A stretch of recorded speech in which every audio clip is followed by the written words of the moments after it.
गंगा के किनारे शाम ढल रही थी।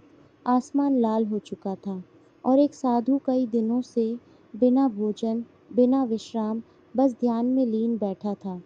लोग कहते थे, ये कोई साधारण साधु नहीं, ये हैं टोटापुरी महाराज, जिनके लिए शरीर, दर्द, सुख सब माया है। लेकिन उस दिन कुछ अलग था।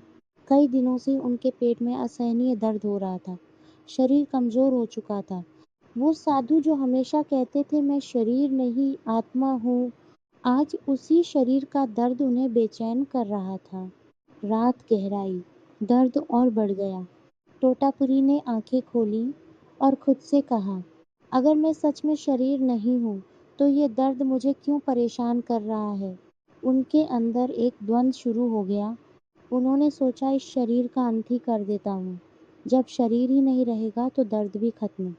धीरे धीरे वो उठे और गंगा नदी की ओर बढ़ने लगे।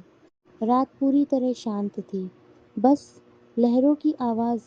जैसे ही उन्होंने पानी में कदम रखा, उन्होंने सोचा, अब सब खत्म, अब कोई दर्द नहीं। लेकिन जैसे ही वो आगे बढ़े, कुछ अजीब हुआ। पानी घुटनों तक ही था। उन्होंने और अंदर जाने की कोशिश की, लेकिन पानी बढ़ ही नहीं रहा था। उन्होंने हैरानी से चारों ओर देखा।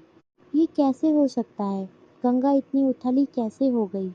उन्होंने और आगे बढ़ने की कोशिश की, लेकिन हर बार पानी बस घुटनों तक ही रहता। थककर वो वहीं बैठ गए और उसी पल उनके अंदर एक गहरी अनुभूति हुई, जैसे कोई अदृश्य शक्ति उनसे कह रही हो, तुमने हमेशा कहा कि सब माया है, लेकिन इस माया को भी किसने बनाया है? टोटापुरी की आंखों से आंसू बहने लगे।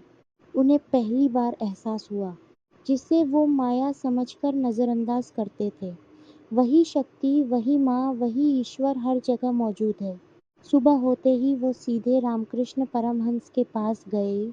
उन्होंने उनके चरणों में सिर झुका दिया और बोले, आज तक मैं केवल निर्गुण ब्रह्म को ही सत्य मानता था, लेकिन आज समझ आया कि सगुण शक्ति माँ वही भी उतनी ही सच्ची है।